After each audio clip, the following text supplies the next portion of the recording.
Hello and welcome back to another video on WrestleMania and to another edition of Raw out of 10. And the hype is really growing because WrestleMania is just 1 week on Saturday. So yeah, we've got a lot happening on this week's Raw as the final build to WrestleMania kind of really gets underway. So yeah, like I said, it's going to be a chaotic episode. So let's get straight into it. And the newly reunited Sami Zayn and Kevin Owens kicked off the show, and both were happy to be together again. Sami said they had always been brothers, even when using each other's kind of ranks in WWE. While Owens said that he'd always been Sami's biggest fan. The Usos interrupted the two and said that they were both backstabbed, and Sami said that Jay's biggest dream was to upstage Roman.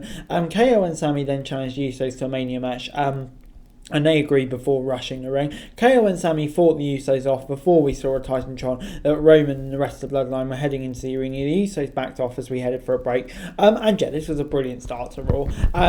The pop for Owens and Zayn back together again was just incredible. So happy to see them back together. And the Usos, they're still being controlled by Roman Reigns. But yeah, just incredible to see them get together. And can't wait for the Mania match. Has to main event night one. But it's then time for Theory versus Ford.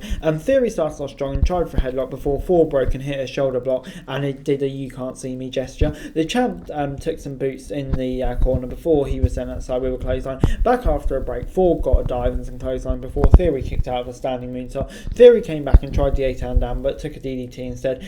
Ford then missed a big frog back in the ring before Theory got drop kicked. Austin then hit the A-Town down and picked up the W. And yeah, this is another really good match involving Theory and Montez Ford, who just kind of put over his star power more and more every week, really. So yeah, brilliant stuff. Gets 7 out of 10 from me. And yeah, just can't wait to see what Montez Ford does. Another great win for Theory ahead of his big match at Mania. Backstage, Roman Reigns was then unhappy with Usos' performance during the opening segment. Jimmy was fuming and said he would never forgive Sami Zayn for turning Jay against him. Roman wanted to speak to Jay alone and asked him if he was still with the Bloodline. Jay said yes, and Roman told him that he loved him before Raw moved on.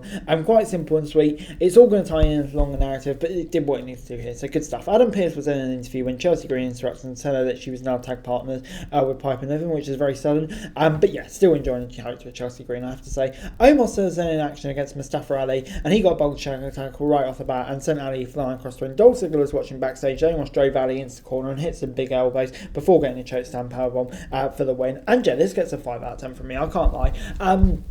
Omos, I mean, obviously they're building him up to the match against Brock Lesnar. I couldn't really done it against someone else that's not Ali, because Ali, is just so great. So yeah, unfortunately it does get a 5 out of 10 from me. But good to build Omos up, and hopefully we'll get some big stuff during the weigh-in next week. But there we go, 5 out of 10. Logan Paul was then backstage, and Miz asked him if he wants to be on his show tonight, but Paul said no, and he was out next and said he was his own guest for tonight since none of his famous friends wanted to come to St. Louis. He was hyping up his WrestleMania match against Seth Rollins, but the mic got cut off. Seth Rollins showed up in the Titantron and was in the production van and taunted Paul, playing his own entrance music and heading out to the ring. Seth attacked Paul without saying a word and dragged him out of the ring before officials tried to break them up. The two went over the announcer Seth before Paul was dropped on it. Rollins tried to dive on the ropes, but hit security guards instead. Paul came with a big strike and knocked Rollins out before walking off. And yeah, another really good segment involving Logan Paul. He's so good at going in the crowd. Rollins here was great as well. The brawl, Logan Paul getting that over was a really serious threat. So yeah, I mean, it was good stuff on the whole. Good stuff, yeah.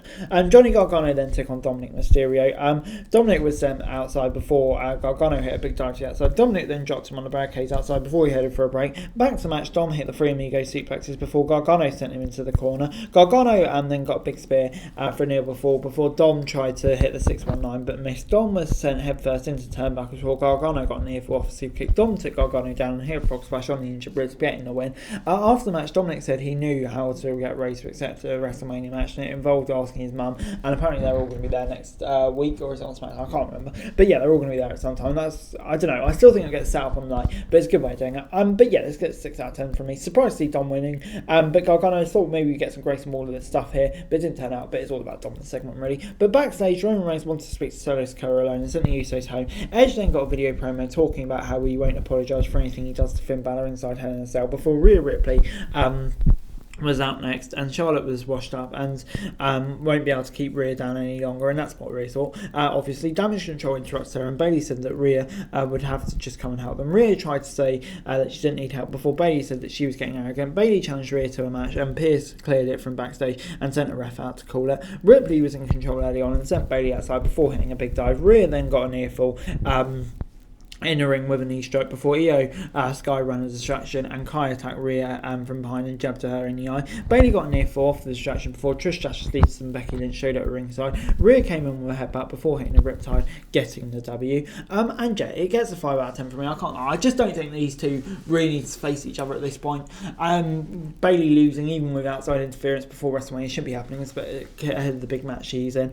And yeah, really, they need to up the ante with the Charlotte feud. I mean, yeah, it's just stagnating. We're so close to the shows now. Yeah, they kind of need to be doing something more with it. So yeah, it gets a 5 out of 10 from me, unfortunately. Otis was then getting a manicure backstage when Gable told him they had a match tonight. Maxine Dupree came in and said that he had a photo shoot and wanted Otis to go with her, but he chose to head to the ring instead for Ricochet's match against Chad Gable. I mean, come on, Otis, you weren't even in action. Gable started off strong and tried for an early rollout before taking a drop kick. He then hit Ricochet with a body slam off the ropes before getting a big clothesline. Back after a break, Ricochet got a drip kick and an elbow drop. Gable then took a shooting star press for a near fall before getting a near fall of his own off the cliffhanger DDT. Gable got a big suplex for another near fall before Maxine came out though and took Otis away. Ricochet used distractions to take Gable down and hit the 450 splash for the win. Shenanigans, but yeah, still a really good match. Of course it was involving these two, so yeah, get 7 out of 10 from me. And still really enjoying the Otis stuff, and eventually he'll join MMA, which yeah, I'm excited for. I can't lie, that's going to be good stuff. But it's then time for Oscar and Bianca Belair versus Chelsea Green and Piper Niven. Green and Belair kicked off the match and Oscar tagged herself in before she and Belair got some double team moves and cleared the ring. Back after a break, Oscar got some kicks on Piper and before Belair tagged back in to hit a big drop kick on Niven and a vertical suplex on Green. Green broke up a near fall from Belair before Oscar accidentally ran into Belair in the corner. Belair managed to lift Niven and hit the KOD for the W. Oscar attacked Belair in the after match and took her out with a sliding knee before celebrating in the ring. And Jeff, it's 6 out of 10 for me. It's kind of exactly what this feud needed, really. Bit of angst, and hopefully this is what it's going to happen. I don't know, I feel like they may have left it too late, but it's better late than never. Match wasn't bad either, so I'll give it a 6 out of 10. Roman Reigns was out next with Paul Heyman and Solo Sikoa. Before Roman could speak, Cody made his way out in a suit, and Cody asked Roman what was on his mind and told Heyman to step back and let Roman speak. Roman said that Cody represented the idea of what was the problem, it being the idea of an old school pro wrestler like the parents. Roman accused Cody of running away when WWE wants to play Stardust, and Rose fired back saying that if anyone mentioned his dad again, he was going to vomit. Cody said that when he beats Roman on WrestleMania, the Usos, Solo and Heyman would all leave his side. Roman dropped the mic and left the ring, leaving Solo in the ring, but Roman called Sikoa down to join him, but Cody taunted him, causing him to try for the Samoan spike. Cody countered the spike with a super kick before Roman came back, and Solo tried to retreat as Raw went off the air. But yeah, this was really good stuff. Roman controlling Sikoa, first kind of signs there as something that could happen in the future. And yeah, brilliant promo from Cody, and oh no, I just can't wait for the match at WrestleMania. It's been built to really well, so yeah, great ending to Raw. Overall, Raw this week gets a 7 out of 10 from me. Yeah, good episode of Raw. I thought this week really building to Mania nicely now. There's lots going on. The main event seems great. Sammy KO stuff like that. Still a bit of work to do in the women's division. Omos and stuff like that. But on the whole, I feel like some of the major matches at WrestleMania were kind of building to it really well. So yeah, good stuff. But anyway, guys, that's it for you. Thanks very much for watching. Remember to like, share, subscribe, don't stop comments on and follow the show for daily wrestling news and subscribe to the channel. Greatly appreciated. Thanks very much for watching. Peace.